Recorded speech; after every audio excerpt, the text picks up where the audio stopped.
হযরত বেলাল আল্লাহর হাবিবের ইন্তেকালের পর মদিনা ত্যাগ করে সিরিয়ায় চলে গেলেন হযরত বেলাল। বেলাল কাঁদতে কাঁদতে যা গয়ে আর কগে যে জমিনে আমার পয়গম্বর নাই আমি বেলাল এই জমিনে থাকবো না। বেলাল কান্দে আর মক্কা মদিনা ছেড়ে মদিনা ত্যাগ করে বেলাল সিরিয়ার দিকে যায়। অনেকদিন পর আল্লাহর হাবিব বেলালকে খাব দেখায়, স্বপ্ন দেখায়, বেলাল তুমি এত নিষ্ঠুর হয়ে গেলে রে বেলাল, একটা বার আমাকে দেখতে মনে চায় না। সুবহানাল্লাহ। এ বেলাল, সুদূর সিরিয়ায় তুমি চলে গেলে আমার পবিত্র মদিনা ত্যাগ করে, রওজায়ে পাক ত্যাগ করে। বেলাল রে, একটা বার কি আমাকে জিয়ারত করতে মনে চায় না? ওলামায়ে কেরাম জানেন পয়গম্বর ইহ জগৎ ত্যাগ করে বরজখের জগতে গেছেন, কিন্তু হায়াতুন নবী আল্লাহর হাবিব তার রওজায়ে পাকের মধ্যে জিন্দা।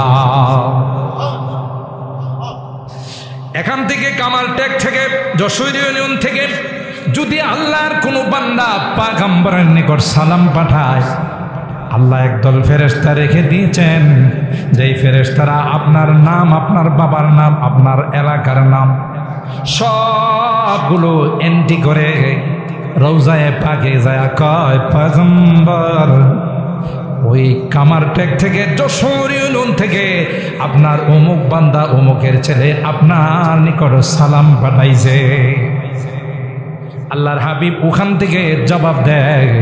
আর যখন হজ এবং উমরাতে গিয়ে আল্লাহর কোনো বান্দা রওজায়ে পাকে গিয়ে যখন বলে আসসালাতু আসসালামু আলাইকা ইয়া রাসূলুল্লাহ, আসসালাতু আসসালামু আলাইকা ইয়া হাবিবাল্লাহ, ও মুসলমান, হাদিসের মধ্যে আসে বলতে দেরি হয় রওজায়ে পাক থেকে আল্লাহর হাবিবের জবাব আসতে দেরি হয় না।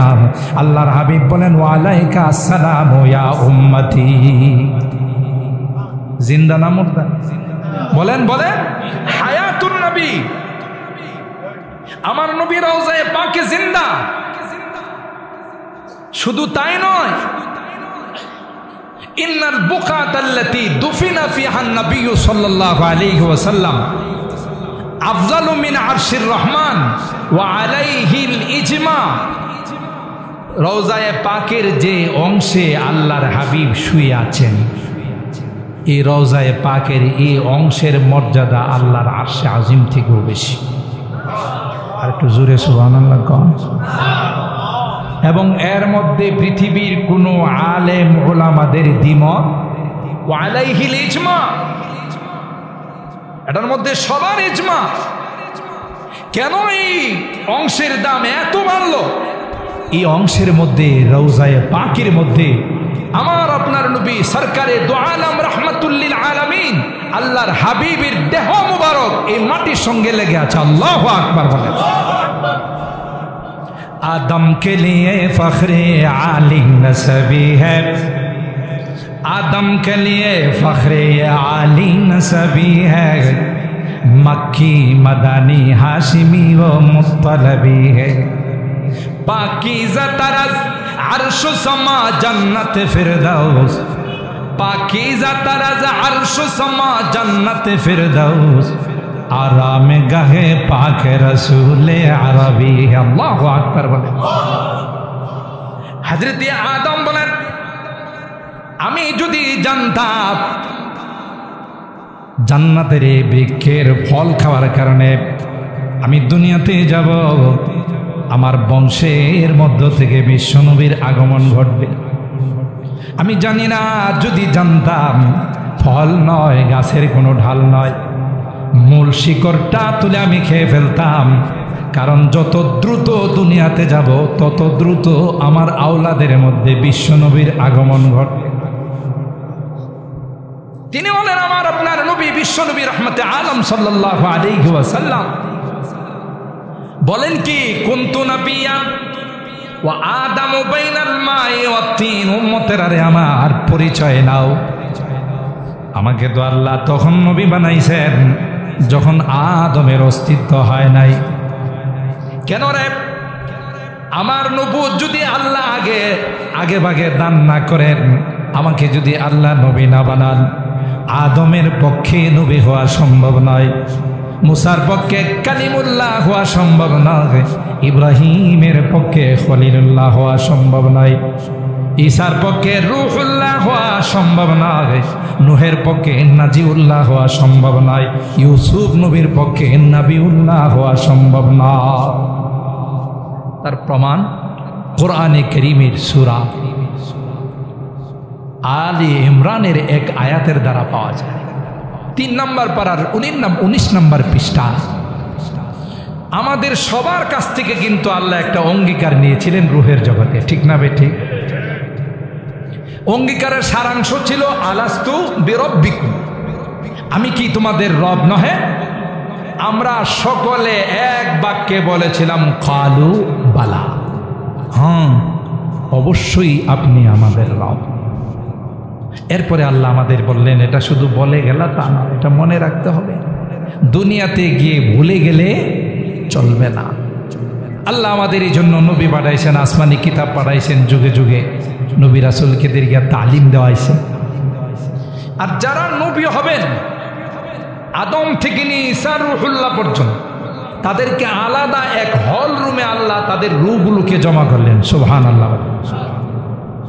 وَإِذَا أَخَذَ اللَّهُ مِيثَاقَ النَّبِيِّينَ لَمَا آتَيْتُكُم مِّن كِتَابٍ وَحِكْمَةٍ ثُمَّ جَاءَكُمْ رَسُولٌ مُصَدِّقٌ لِّمَا مَعَكُمْ لَتُؤْمِنُنَّ بِهِ وَلَتَنصُرُنَّهُ।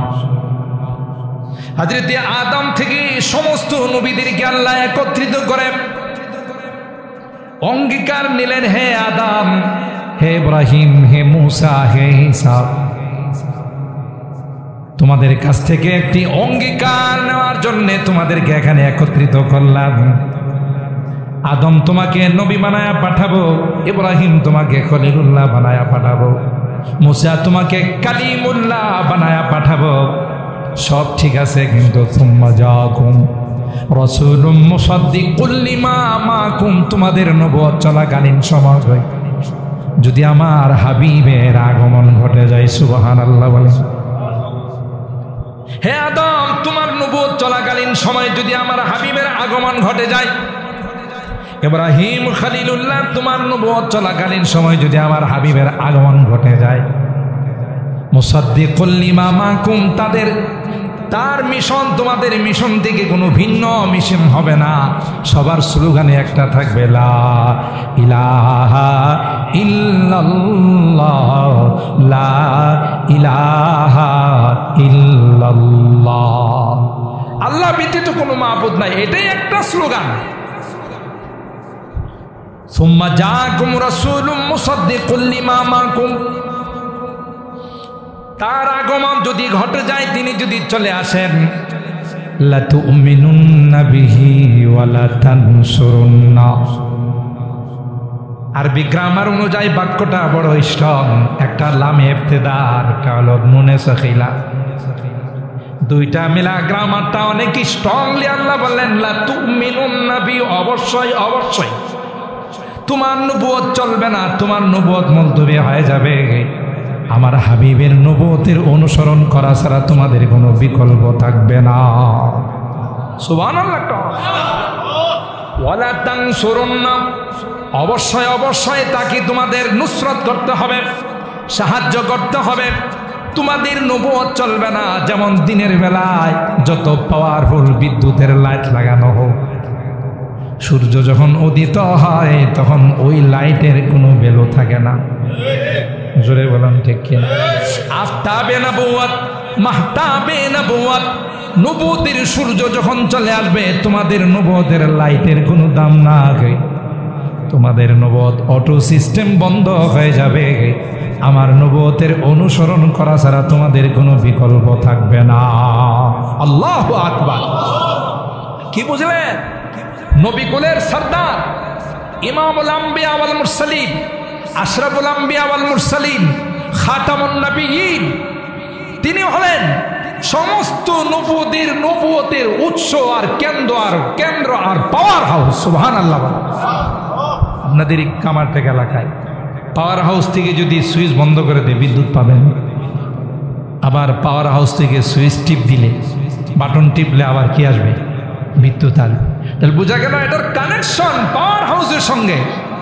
সমস্ত নবীদের নবুয়তের পাওয়ার হাউস ছিলেন আমার আপনার নবী রাহমাতে আলম সাল্লাল্লাহু আলাইহি ওয়াসাল্লাম। কি মনে করেন আপনি যে সাহাবায়ে কেরাম রিদওয়ানুল্লাহি তাআলা আলাইহিম আজমাইন আল্লাহর হাবিবের জন্য পাগল, মাতৃভূমি, জায়গা জমি টাকা পয়সা আত্মীয় স্বজন সব ত্যাগ করে হিজরত কোথায়? বলেন বলেন, মদিনা কি ধারে কাছে? 450 কিলোমিটার মক্কা থেকে সব ফেলে দিয়ে চলে গেছে। কার মহব্বতে, কার ভালোবাসায়, কার প্রেমে? বিশ্ব নবীর প্রেমে। কথা বলেন ঠিক না বেঠিক? আর তিনি যেখানে হিজরত করবেন, আলোচনা লম্বা হয়ে যাচ্ছে, আমি শুধু টাচ দিয়ে যাচ্ছি। হাজার হাজার বৎসর তার দুনিয়াতে আগমনের হাজার হাজার বৎসর আগে আল্লাহ তাআলা পূর্বের আসমানি কিতাবগুলোকে তার বার্তা জানাই দিয়েছে। সূরা দুখানের একটি আয়াত আল্লামা কুরতুবী রাহমাতুল্লাহি আলাইহি এই আয়াতের তাফসীরের মধ্যে লেখেন, আহুম খায়রুন আম কওমু তুব্বা ওয়াল্লাযীনা মিন ক্বাবলিহিম আহলাকনাহুম ইন্নাহুম কানু মুজরিমিন। অনেক লম্বা, আমি শুধু টাচ দিচ্ছি। তুব্বা আল হিময়ারি ইয়ামানের বাদশা ছিল। তিনি আহলে কিতাব এবং তার পাশে ছিল অগ্নিপূজক যারা মজুসি, দুই দল থাকতো। তিনি একবার পরীক্ষা করলেন তোমাদের মধ্যে কে সত্য আর কে মিথ্যা। এটা পরীক্ষা করার জন্য তিনি ব্যবস্থা করলেন, ইন্টারভিউর ব্যবস্থা করলেন। আহলে কিতাব তখনকার যারা ছিল আসমানি কিতাবওয়ালারা, তারা ইন্টারভিউতে বিজয় হলো। তিনি বলেন আমি তোমাদের অনুসরণ করব। তাদেরকে নিয়ে তিনি একবার ইচ্ছা করেছিলেন যে খানায়ে কাবা ভেঙে দিবেন, নাউজুবিল্লাহ। আহলে কিতাব আসমানি কিতাবওয়ালারা বললেন এটা আপনি পারবেন না, এটা আল্লাহর ঘর, এখানে কেউ সফল হতে পারে নাই। আব্রাহা আল্লাহ নবীর জন্মের আগে আসহাবে ফিল হস্তি বাহিনী চেষ্টা করেছিল, এই ছোট ছোট পাখি দিয়ে আল্লাহ একেবারে জনমেরে শেষ করে দিয়েছে। যে যত বড়, খুব খেয়াল করবেন কথাটা, যে যত বড় বাহাদুরি দেখায়, যে যত বড় গডফাদার হয়, যত বড় সন্ত্রাসী কার্যক্রম করে, যত বড় পাওয়ার দেখায়, আল্লাহ তাকে তত ছোট জিনিস দিয়ে শেষ করে। আপনি অবাক হবেন, নমরুদের মতো এত বড় পরাশক্তি, ঠিক না? বাংলাদেশের বাদশা ছিল না, গোটা পৃথিবীর বাদশা ছিল। যদিও গোড়া নষ্ট ছিল, গোড়া ছিল হারামজাদা, জন্ম কি ছিল না, ঠিক ছিল না, হারামজাদা, জারদ সন্তান। কিন্তু পাওয়ারটা তার কি ছিল, গোটা বিশ্বের বাদশা ছিল। পরে আল্লাহ শেষ করছে ল্যাংড়া মশা দিয়ে। যে মশা সিএনজিতে চলে, অ্যাক্সিডেন্ট করে হাত পাও সব নাই, ক্রেজ দিয়ে চলে, এমন এক মশারে দিয়ে আল্লাহ তার নাকের ভিতরে ঢুকায় ওখানে কামড়ানো শুরু করছে, ঠিক না? ইতিহাস আপনাদের জানা। জুতা দিয়া পিটা, একটু ভালো লাগে, পিটানো শেষ আবার কামড়ানো শুরু করে, ঠিক না? এই সবসময়ের জন্য 24 আওয়ার জুতার পিটা খাওয়ানোর ব্যবস্থা কে করছে? এত বড় বাদশা, আর হ্যাঁ সারাদিন কি খায়? জুতার পিঠা খায়, তাও কই মাথা। এই একটা সামান্য মশা দিয়ে। আর নমরুদের জাতি বড় বাহাদুরি করত, পাওয়ার দেখাই। যেহেতু হেদের দলের লোককে নমরুদ কথা কয় না, আর যেই দলের লোকের দলের নেতা বড় হয়, এই দলের লোকেরও কিছু পাওয়ার থাকে না, না থাকে। তাইলে বুঝেন, এই নমরুদের দলের লোকও খুব পাওয়ার দেখায়। আল্লাহ এইগুলোরে সাইজ করার জন্য কামান পাঠায় না, ট্যাং বহর পাঠায় না, অ্যাটম বোম পাঠায় না, ব্যালিস্টিক ক্ষেপণাস্ত্র পাঠায় না। দাস আছে না, দাস চিনেন? গরুর গায়ে যে বসে মশার থেকে, আর এই মাছির থেকে একটু লম্বা, দাস পাঠাইছে। আপনারা কি কন? দাস, পাশাপাশি মানুষ তো একই হবে। দাসের কারবার কি ছিল জানেন? নমরুদের বংশধর যারা, তাদের গায়ে বৈশাই সিরিজ ঢুকায় সব রক্ত চুষানি। আল্লাহু আকবার বলে। মুহূর্তের মধ্যে গোটা শরীরের রক্ত টেনে নিত, নিয়ে এরপরে কামড়ায়া কামড়ায় এগুলোর গোশতগুলো খেয়ে ফেলায়। সুবহানাল্লাহ বলেন। আল্লাহ একটা দাস দিয়ে, ল্যাংড়া মশা দিয়ে এত বড় পাওয়ারফুল পরাশক্তিকে শেষ করছে। আল্লাহ বলেন যে যত বেশি বাহাদুরি করে তার ছোট জিনিস দিয়ে শেষ করে। আসেন এরপরে আবু জাহেল। আরে বাপরে বাপ, এর পাওয়ারে থাকা যায় না। সব আপনারা জানেন মক্কার মধ্যে সবচেয়ে পাওয়ারফুল ব্যক্তি হলো আবু জাহেল। এর যন্ত্রণায় আল্লাহর নবী মক্কা থেকে হিজরত করে কানতে কানতে খানায়ে কাবার দিকে তাকায়। আল্লাহ নবী বলেন, খানায়ে কাবা, মনে বড় আশা ছিল তোমার কাছে থেকে গোটা বিশ্বের মানুষকে ইসলামের দাওয়াত দিই, কিন্তু তোমার জাতি আমাকে থাকতে দিচ্ছে না। কেঁদে কেঁদে আল্লাহ নবী, হুব্বুল ওয়াতান মিনাল ঈমান, দেশ প্রেম এটাও ঈমানের অঙ্গ। কথা বলেন ঠিক কিনা? দেশকে যারা শেষ করে দিতে চায়, বোঝা গেল এদের ঈমান নাই। কথা বলেন ঠিক না বেঠিক? মনে রাখেন এগুলো। তো আল্লাহর হাবিব দেশের মায়ায় কাঁদতেছেন আর বলে যাচ্ছেন, কাবা, আবার যদি কখনো সুযোগ হয় তাহলে তোমার মাঝে আমি আসবো, ওয়াদা দিয়ে গেলাম। এত কষ্ট দিয়ে হিজরত করে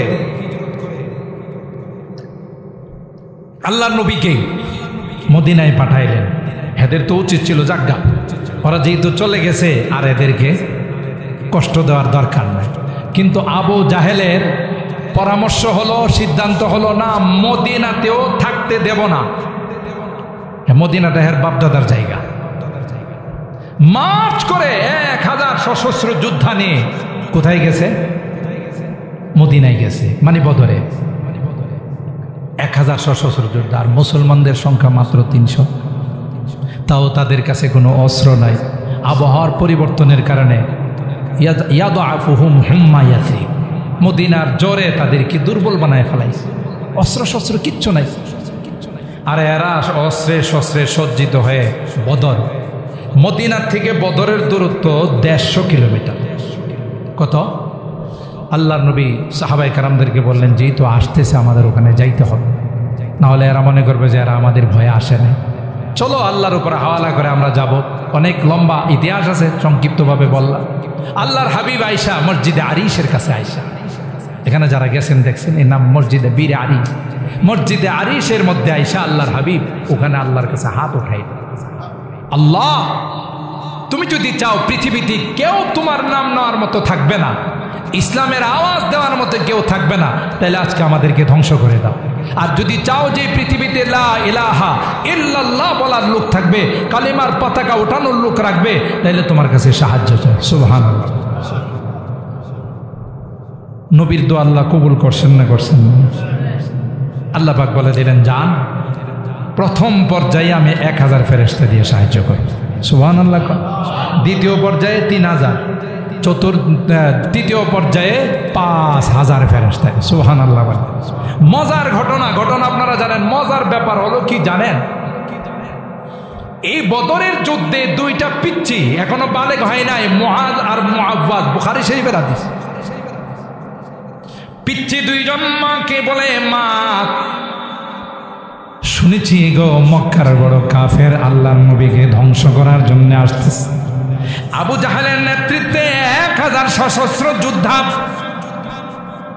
বদরের প্রান্তে আসতেছে। মা, বিদায় দাও, আমরা 2 ভাই মিলে তাকে শেষ করে দিব। সুবহানাল্লাহ বলেন।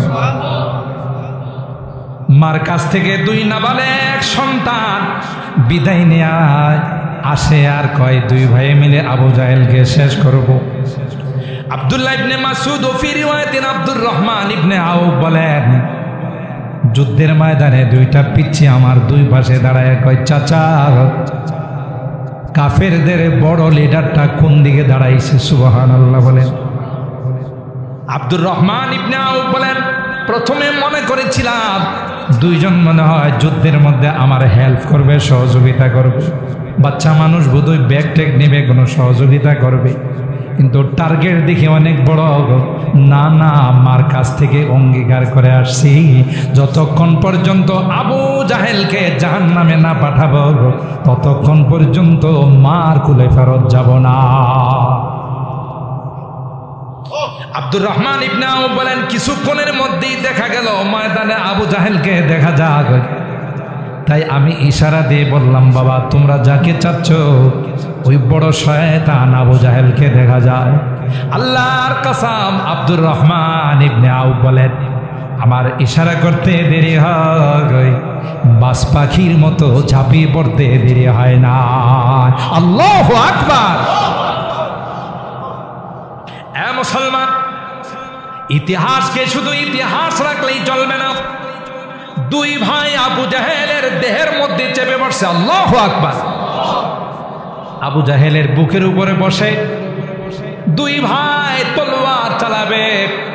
আবু জাহেল তখন আক্ষেপ করে বলল, ফালাউ কাতালানি গায়রু আক্কার, ফালাউ কাতালানি গায়রু আক্কার, এমন কপাল নিয়ে দুনিয়াতে আসলাম কৃষকের পোলাপাইনগুলো, কৃষকের বাচ্চাগুলো আমারে জবাই করে, আমার জাতি ভাই যদি আমারে জবাই করতো তাও মনটারে বুঝ দিতে পারতাম। আল্লাহ কই কৃষকের পিচ্ছি পোলাপাইন দিয়ে তোকে আমি জবাই করাইলাম, তুই কত বাহাদুরি করলে, বড় কোনো সাহাবীকে আমি তোর জবাইয়ের জন্য ব্যবহার করলাম না।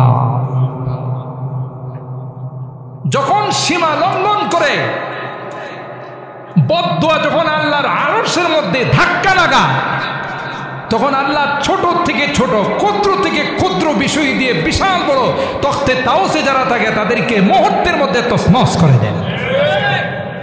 মনে রাখতে হবে, আপনার পাওয়ারের মধ্যে ডুবে গিয়ে দাম্ভিকতার চরম সীমানায় পৌঁছে গেলে আল্লাহ অত্যন্ত ধৈর্যশীল, আল্লাহ সবর করেন, ধৈর্য ধরেন, ছাড় দেন, ছেড়ে দেন।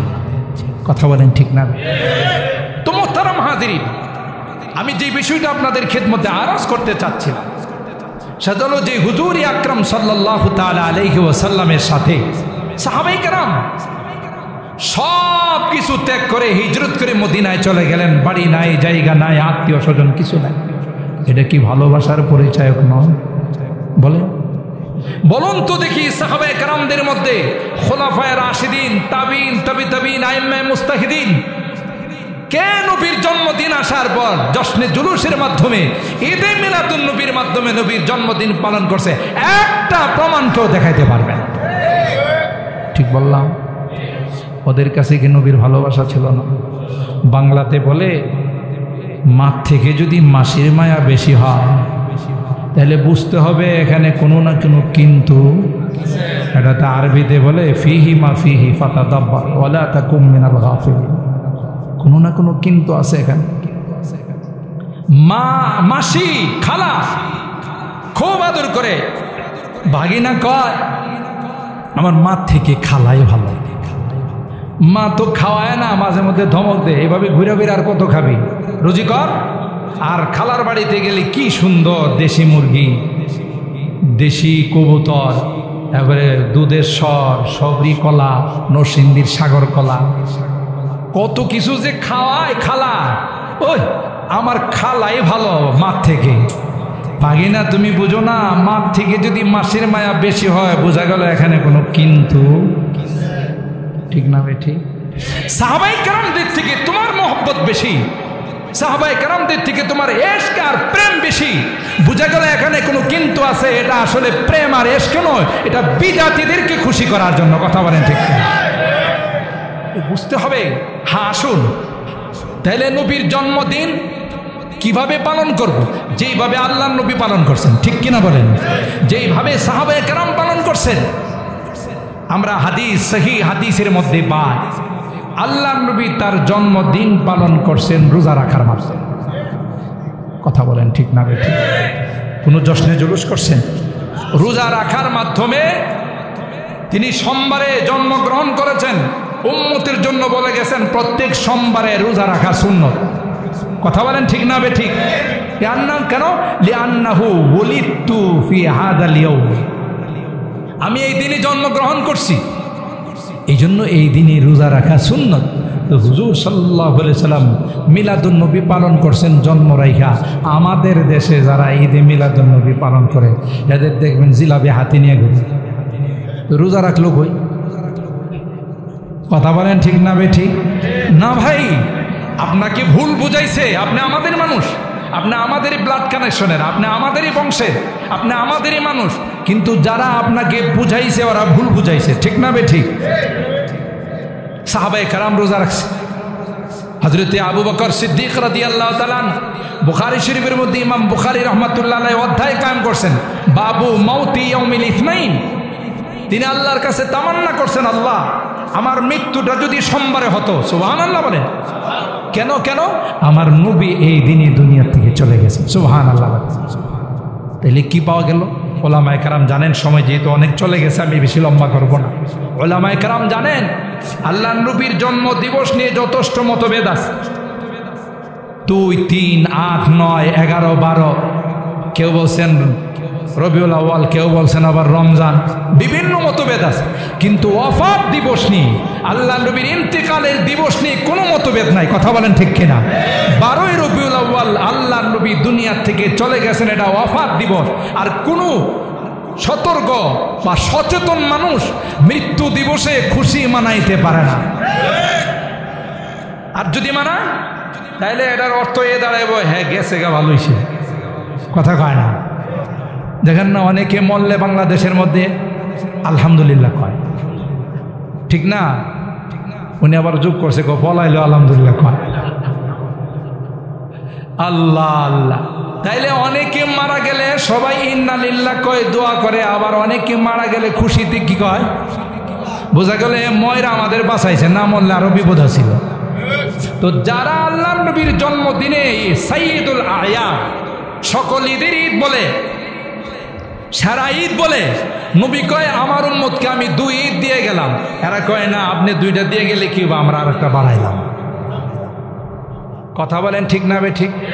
মোহতারাম হাজিরিন, বিনয়ের সাথে বলবো এই বিষয়টা, কেউ কোনো অন্যভাবে নিবেন না। ইসলাম কাহারও মতামতের উপরে চলে না। 606 হিজরির পর এই দশনে জুলুস আবিষ্কার করা হয়েছে, মিলাদুন নবী আবিষ্কার করা হয়েছে। এর আগে কোনো উলামায়ে কেরাম, কোনো সাহাবায়ে কেরাম, কোনো তাবিঈন এগুলো করে নাই। তাতে বোঝা গেল এটার কোনো অস্তিত্ব ইসলামে নাই। ছোট্ট একটা কৌতুক বলি আপনাদের, কষ্ট হইতেছে আপনাদের? ছোট্ট একটা কৌতুক উলামায়ে কেরাম জানেন।